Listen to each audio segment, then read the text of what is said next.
Không có đợi bạn.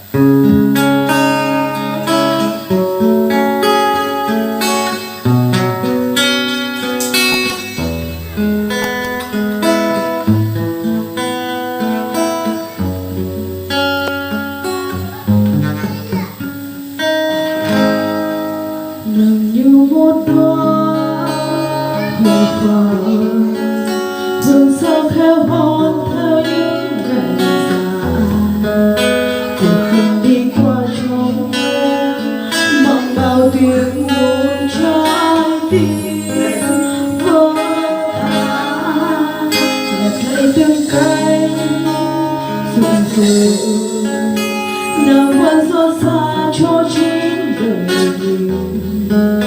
Vì người em yêu đã nói dung nhan tuyệt vời thế gian là em.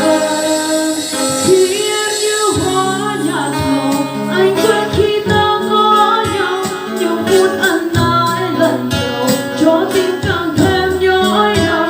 Cánh hoa tàn dưới chân nàng là cả tuổi xuân rơi theo mối tình, sương rơi trên cánh lộ hồng hay nước mắt em ngóng trông mong tình sẽ đến một lần bên em để thôi nhớ mong.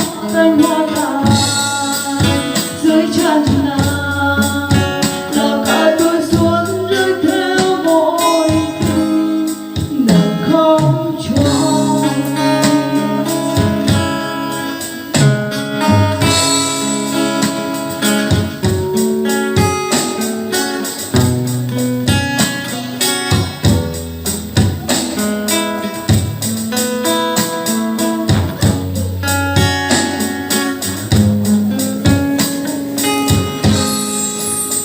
Chẳng còn lại chút hồn nhiên, ánh mắt của nàng chất chứa một điều cuộc tình đi qua trong em mang bao tiếng nỗi trái tim vỡ tan. Hẹn nhau nơi cuối cuộc đời sẽ có với nhau giây phút tuyệt vời.